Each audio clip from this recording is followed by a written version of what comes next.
हम इंसान अपनी पूरी जिंदगी में अपने ब्रेन का सिर्फ 10% ही इस्तेमाल करते हैं, जबकि बाकी 90% में ऐसी कौन सी ताकतें छुपी हैं जिन्हें आज तक कोई इंसान छू भी नहीं पाया। अगर कोई इंसान उस छुपी हुई कैपेसिटी को अनलॉक कर ले तो क्या दर्द उसे महसूस होगा? क्या डर उस पर असर करेगा? क्या समय उसके लिए रुक सकता है? और सबसे बड़ा सवाल, अगर इंसान अपने दिमाग का एक 100% इस्तेमाल करने लगे तो क्या वह अब भी इंसान ही रहेगा? कहानी की शुरुआत में हम एक होटल के बाहर लूसी को उसके बॉयफ्रेंड रिचर्ड के साथ देखते हैं। दोनों की मुलाकात सिर्फ एक हफ्ते पहले हुई थी और पिछली रात की पार्टी के बाद लूसी अब भी नशे की हालत में थी। इसी कमजोरी का फायदा उठाकर रिचर्ड उससे एक छोटा सा काम निकलवाना चाहता है। वह लूसी से कहता है कि उसे होटल की रिसेप्शन पर जाकर मिस्टर जैंग के बारे में पूछना है और उन्हें एक ब्रीफ केस देना है। लूसी को यह बात अजीब लगती है क्योंकि इतने से काम के लिए रिचर्ड को $1000 मिले थे और वह समझ नहीं पाती कि इसमें ऐसा क्या खास है। इसी वजह से लूसी मना कर देती है, लेकिन रिचर्ड चालाकी से उस ब्रीफ केस को हथकड़ी की मदद से लूसी के हाथ से बांध देता है। मजबूरी में लूसी को होटल के अंदर जाना पड़ता है। रिसेप्शन पर पहुंचकर लूसी मिस्टर जैंग के बारे में पूछती है और बताती है कि उसे रिचर्ड ने भेजा है। रिसेप्शनिस्ट उनकी बात चाइनीज लैंग्वेज में ट्रांसलेट करता है क्योंकि मिस्टर जैंग को इंग्लिश नहीं आती। तभी पता चलता है कि मिस्टर जैंग कोई मामूली आदमी नहीं बल्कि एक बेहद खतरनाक माफिया है। अचानक मिस्टर जैंग के आदमी रिसेप्शन पर आते हैं और बिना किसी हिचकिचाहट के रिचर्ड को गोली मार देते हैं। वहां मौजूद लोग कुछ भी नहीं कर पाते क्योंकि ये लोग बहुत पावरफुल होते हैं। इसके बाद वे लूसी को जबरदस्ती अपने साथ ले जाते हैं। लूसी को उस जगह पर लाया जाता है जहां मिस्टर जैंग अपने दुश्मनों को बेरहमी से मार रहा होता है। यह सब देखकर लूसी की हालत खराब हो जाती है। मिस्टर जैंग लूसी के पास आता है और एक आदमी को फोन करता है जो उनकी बातचीत ट्रांसलेट करता है। लूसी घबराकर बताती है कि यह सब रिचर्ड की वजह से हुआ है। यह एक बड़ी गलतफहमी है और उसे इस काम के बारे में कुछ भी नहीं पता। वह खुद को एक बेचारी लड़की बताकर अपनी जान की भीख मांगती है, लेकिन मिस्टर जैंग को उसकी बातों पर बिल्कुल भरोसा नहीं होता। वह कहता है कि रिचर्ड पैसों के लिए कुछ भी कर सकता है। इसके बाद मिस्टर जैंग लूसी को ब्रीफ केस खोलने का कोड बताता है और खुद सामने वाले कमरे में चला जाता है, जबकि उसके सारे आदमी बुलेट प्रूफ आर्मर और शील्ड्स लेकर तैयार खड़े रहते हैं। जब ब्रीफ केस खोला जाता है तो सबकी हैरानी के लिए उसमें बॉम्ब नहीं बल्कि कई प्लास्टिक पैकेट्स होते हैं जिनमें नीले रंग का पाउडर भरा होता है। मिस्टर जैंग उस पाउडर का थोड़ा सा हिस्सा निकालता है और उसके आदमी एक कैदी को लेकर आते हैं जिसे ड्रग की क्वालिटी टेस्ट करने के लिए रखा गया होता है। जैसे ही वह आदमी उस नीले पाउडर का छोटा सा हिस्सा कंज्यूम करता है, उसकी हालत तेजी से बिगड़ने लगती है और वह पागलों की तरह हंसने लगता है। टेस्ट पूरा होते ही मिस्टर जैंग उसे गोली मार देता है क्योंकि अब उसकी जरूरत नहीं रहती। इसके बाद मिस्टर जैंग लूसी को अपने लिए काम करने का ऑफर देता है, लेकिन लूसी साफ मना कर देती है। इस पर एक गुंडा उसके सिर पर जोर से मुक्का मारता है और लूसी बेहोश हो जाती है। इसके बाद कहानी अचानक एक लेक्चर हॉल में शिफ्ट होती है जहां रिनाउंड साइंटिस्ट प्रोफेसर नॉर्मन अपने स्टूडेंट्स को ब्रेन कैपेसिटी के बारे में लेक्चर दे रहे होते हैं। प्रोफेसर नॉर्मन बताते हैं कि उनकी पूरी जिंदगी की रिसर्च से यह साबित हुआ है कि इंसान अपनी पूरी जिंदगी में अपने ब्राय एन का सिर्फ 10% ही इस्तेमाल करता है, जबकि बाकी 90% में असीम शक्तियां छिपी हुई हैं। अगर कोई इंसान उस क्षमता को अनलॉक कर ले तो उसमें एक्स्ट्रा ऑर्डिनरी पावर्स आ सकती हैं। वह बताते हैं कि इंसान ने अब तक जितनी भी तरक्की की है वह सिर्फ उसी 10% ब्रेन यूजेज से की है। जानवरों की बात करें तो ज्यादातर जीव अपने ब्रेन का करीब 5% ही इस्तेमाल करते हैं, जबकि डॉल्फिन्स लगभग 20% तक ब्रेन यूज कर सकती हैं। इसी वजह से डॉल्फिन्स ने सोनार वेव्स विकसित की हैं, जिनकी मदद से वे पानी के अंदर रहते हुए भी एक दूसरे को सिग्नल भेज सकती हैं, जो इंसानों द्वारा बनाए गए साउंड सिस्टम से कहीं ज्यादा एडवांस्ड हैं। प्रोफेसर नॉर्मन यह भी समझाते हैं कि अगर सेल्स के लिए हालात अनुकूल होते हैं तो वे रिप्रोड्यूस करती हैं, लेकिन अगर हालात प्रतिकूल हो जाएं तो वही सेल्स खुद को डिस्ट्रॉय करना शुरू कर देती हैं, जिससे तबाही मच जाती है। लेक्चर खत्म होते ही कहानी फिर से लूसी पर लौट आती है, जहां हम उसे एक होटल के कमरे में बेहोशी की हालत में देखते हैं और उसकी स्थिति लगातार बिगड़ती जा रही होती है। जब लूसी होश में आती है और अपने पेट की तरफ देखती है तो उसे महसूस होता है कि उसके पेट पर पट्टी बंधी हुई है और उस पर खून लगा हुआ है।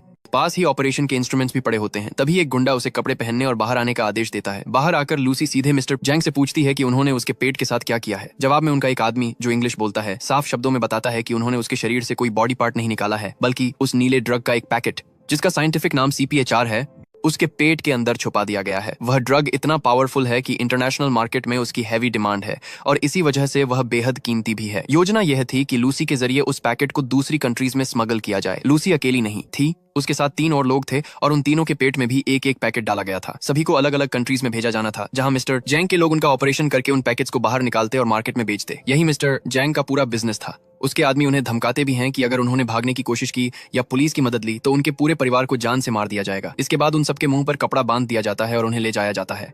लूसी अंदर से बहुत ज्यादा डरी हुई होती है, लेकिन किसी तरह अपने दिमाग को शांत रखने की कोशिश कर रही होती है। जब उसके मुंह से कपड़ा हटाया जाता है तो वह खुद को एक कंक्रीट के कमरे में पाती है। वहां मौजूद एक गुंडा उसके साथ बदतमीजी करने लगता है। लूसी उसे धक्का देकर रोकने की कोशिश करती है, जिससे वह गुंडा और भड़क जाता है और गुस्से में लूसी के पेट पर जोरदार किक मारता है। उसी झटके में वह वहां से चला जाता है, लेकिन लूसी के पेट से खून बहने लगता है और अंदर लगाया गया ड्रग पैकेट फट जाता है। वह CPHR सीधे उसके खून में घुलने लगता है। वही ड्रग जिसकी एक छोटी सी मात्रा ने पहले मिस्टर जैंग के कमरे में टेस्ट सब्जेक्ट की हालत खराब कर दी थी, अब पूरी ताकत के साथ लूसी के शरीर में फैलने लगता है।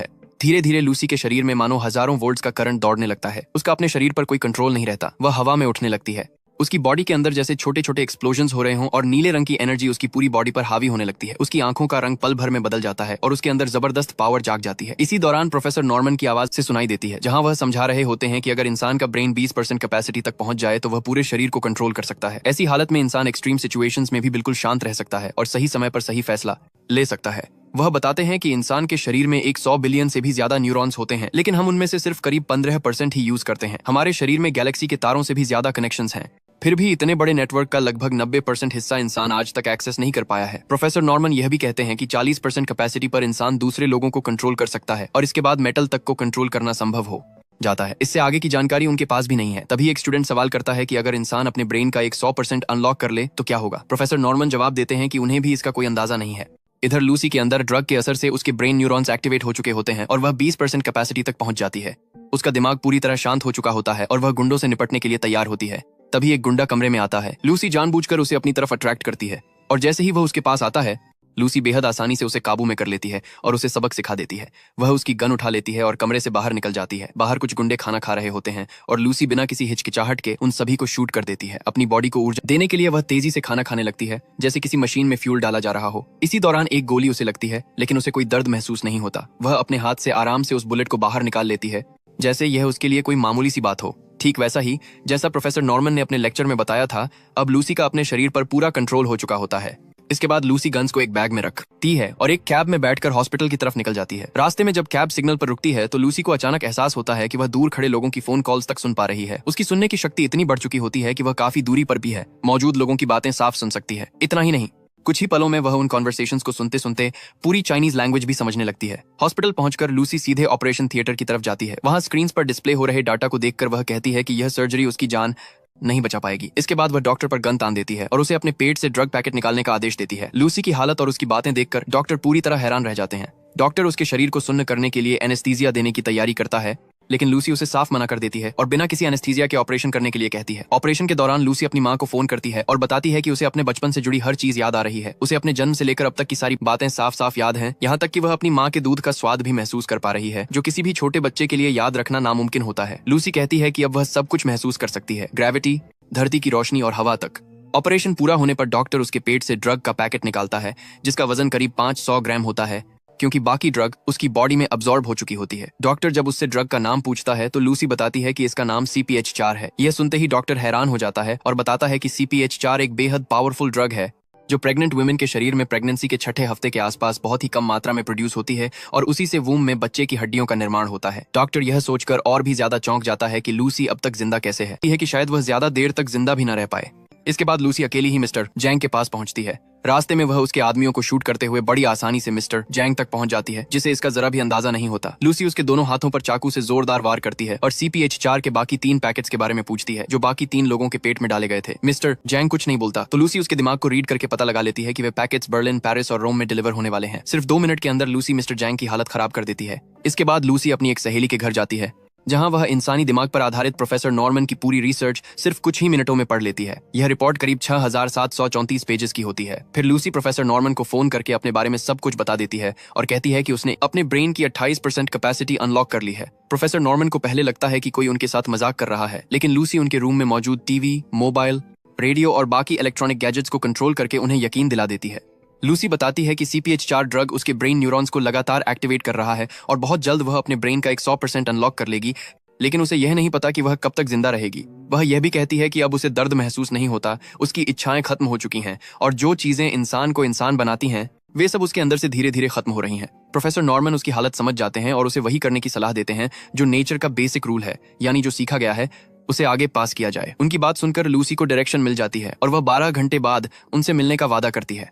अब लूसी को CPH4 के बाकी 3 पैकेट्स किसी भी तरह हासिल करने होते हैं। टीवी पर अपनी खबर देखकर वह पल भर में अपना हुलिया बदल लेती है। इसके बाद वह एक पुलिस ऑफिसर डेल रियो को यूरोप में होने वाली CPH4 ड्रग स्मगलिंग की पूरी इन्फॉर्मेशन देती है। लूसी की पावर्स अब काफी हद तक एक्टिवेट हो चुकी होती हैं और वह एक नजर में ही पुलिस डॉग को कंट्रोल कर लेती है, जिसने उसे पहचान लिया था। वह डेल रियो की स्क्रीन पर उन तीनों लोगों की फोटोज भी शेयर करती है जिनके पेट में ड्रग छुपाई गई थी। यह सब देखकर डेल रियो पूरी तरह हैरान रह जाता है। इसके बाद लूसी फ्लाइट में बैठकर डेल रियो के साथ निकल जाती है। लूसी की दी गई इन्फॉर्मेशन की वजह से बर्लिन, पेरिस और रोम में उन लोगों को पकड़ लिया जाता है। फ्लाइट के दौरान लूसी बेहद तेज स्पीड से रिसर्च कर रही होती है, ताकि टाइम की शुरुआत से लेकर अब तक की सारी इन्फॉर्मेशन इकट्ठा करके प्रोफेसर नॉर्मन को दे सके। इस दौरान वह 40% कैपेसिटी तक पहुंच चुकी होती है। उसकी बॉडी के सेल्स खुद को कंट्रोल नहीं कर पा रहे होते और जैसे ही हालात अनुकूल नहीं रहते, सेल्स अपनी मर्जी से काम करने लगते हैं और डिस्ट्रक्शन शुरू हो जाता है। लूसी के दांत गिरने लगते हैं और उसकी बॉडी हवा में डिसॉल्व होने लगती है, जिस पर उसका कोई कंट्रोल नहीं होता। वह किसी तरह प्लेन के टॉयलेट में जाकर खुद को बंद कर लेती है। उसका चेहरा एक तरफ झुकने लगता है और खुद को बचाने के लिए वह CPH4 कंज्यूम करने लगती है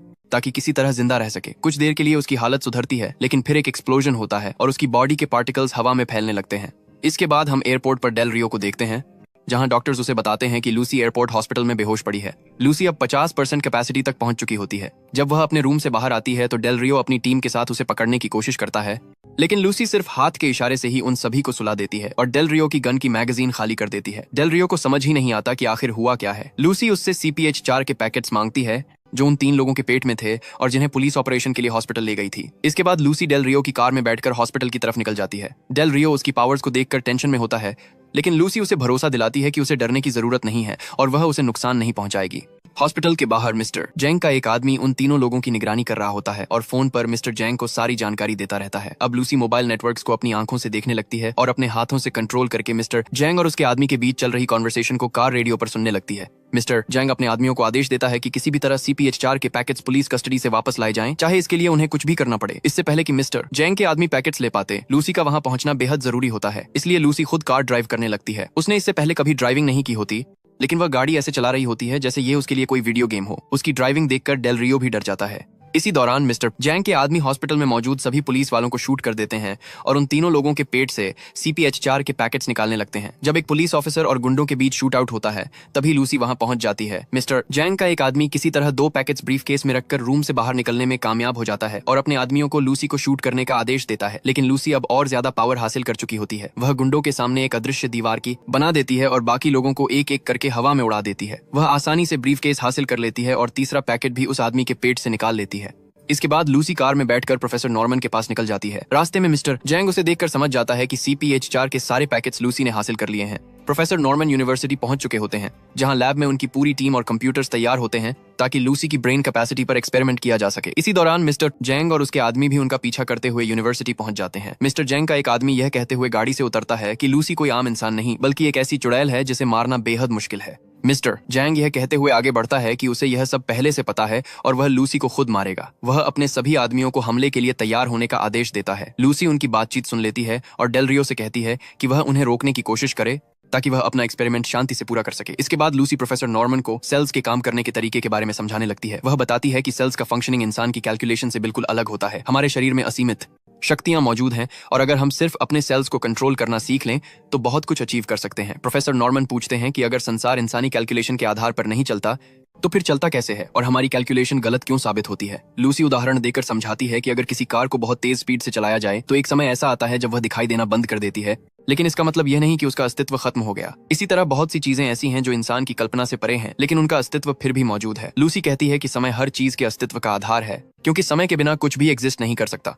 इसी बीच मिस्टर जैंग हमला शुरू कर देता है और डेल रियो अपनी टीम के साथ डिफेंस में लग जाता है। लूसी अपने ब्रेन की एक 100% कैपेसिटी अनलॉक करने के लिए CPH4 को अपनी बॉडी में इंजेक्ट करने की तैयारी करती है। लैब में मौजूद सारे कंप्यूटर्स और कैमरास का सेटअप रेडी कर दिया जाता है। प्रोफेसर नॉर्मन परेशान होते हैं क्योंकि उन्हें लगता है कि इंसान अभी इतनी बड़ी इन्फॉर्मेशन के लिए तैयार नहीं है और इसका गलत इस्तेमाल हो सकता है। लूसी उन्हें भरोसा दिलाती है कि सही इन्फॉर्मेशन हमेशा सही फैसले लेना सिखाती है। वह कहती है कि वह एक ऐसा कंप्यूटर बनाएगी जिसमें सारी इन्फॉर्मेशन स्टोर होगी और उसे सिंपल लैंग्वेज में समझने का तरीका भी बताया जाएगा ताकि यह मानव एवोल्यूशन में एक रेवोल्यूशन ला सके। बाहर डेल रियो और मिस्टर जैंग के बीच जबरदस्त शूट आउट चल रहा होता है और काफी नुकसान हो रहा होता है। इसके बाद लूसी CPH4 कंज्यूम करती है और उसके अंदर जबरदस्त ताकत भरने लगती है। वह 70% कैपेसिटी तक पहुंच जाती है। लैब में मौजूद मेटल डिवाइसेस, कंप्यूटर्स और एनर्जी का इस्तेमाल करके वह एक सुपर कंप्यूटर बनाना शुरू कर देती है ताकि उसमें सारी इन्फॉर्मेशन स्टोर की जा सके। धीरे धीरे वह 80% और फिर 90% तक पहुंच जाती है। इसी दौरान मिस्टर जैंग के आदमी पुलिस पर भारी पड़ने लगते हैं और उनका एक आदमी RPG फायर कर देता है। उस झटके के साथ ही लूसी टाइम ट्रैवल में पहुंच जाती है। अब वह समय को कंट्रोल कर पा रही होती है और अपनी मर्जी से किसी भी जगह किसी भी समय जा सकती है। वह एक ही पल में सैकड़ों साल पीछे चली जाती है और ह्यूमन एवोल्यूशन को देखती है। इसके बाद वह डायनासोर के समय में पहुंचती है। फिर वह दुनिया की पहली औरत को देखती है जिसका नाम लूसी था, जिनकी स्पीशीज समय के साथ इवॉल्व होकर आगे चलकर इंसान बनी। वह सैकड़ों, हजारों, लाखों और करोड़ों साल पहले के बदलावों को न सिर्फ पृथ्वी पर बल्कि हमारी गैलेक्सी में भी होते हुए देखती है। वह समय की शुरुआत से लेकर अब तक की हर चीज को समझने लगती है। इस दौरान वह 99% कैपेसिटी तक पहुंच चुकी होती है। इसी समय मिस्टर जैंग गन लेकर लूसी को शूट करने के लिए लैब में पहुंच जाता है। वह धीरे धीरे उसकी तरफ बढ़ता है और उस पर गोलियां चलाने लगता है, लेकिन तब तक लूसी अपने ब्रेन की एक 100% कैपेसिटी तक पहुंच चुकी होती है और वहां से गायब हो जाती है। वहां सिर्फ उसके कपड़े रह जाते हैं। गुस्से में मिस्टर जैंग प्रोफेसर नॉर्मन पर गन तान देता है। तभी पीछे से डेल रियो आता है और मिस्टर जैंग को शूट कर देता है। इसके बाद लूसी प्रोफेसर नॉर्मन को एक पेन ड्राइव देती है जिसमें उसने सृष्टि की शुरुआत से लेकर अब तक की सारी इन्फॉर्मेशन स्टोर की होती है। जैसे ही प्रोफेसर नॉर्मन वह पेन ड्राइव रिसीव करते हैं, लूसी का बनाया हुआ कंप्यूटर बिखर जाता है। जब डेल रियो पूछता है कि लूसी कहाँ गई, तो लूसी उसके मोबाइल पर मैसेज भेजती है, I am everywhere. Professor Norman समझ जाते हैं कि लूसी अब उसी तेज रफ्तार कार की तरह बन चुकी है जो दिखाई नहीं देती लेकिन एग्जिस्ट करती है। आखिर में लूसी कहती है कि अरबों साल पहले हमें जीवन दिया गया था, अब सवाल यह है कि हमने उसके साथ क्या किया, और इसी सवाल के साथ यह कहानी खत्म हो जाती है। लूसी की यह कहानी सिर्फ ताकत की नहीं थी, ये उस सवाल की थी जिसका जवाब शायद इंसान अभी देने के लिए तैयार नहीं है। अगर ये वीडियो आपको सोचने पर मजबूर कर गया हो तो इसे लाइक जरूर करें और ऐसी ही माइंड बेंडिंग कहानियों के लिए हमारे चैनल को सब्सक्राइब करना न भूलें।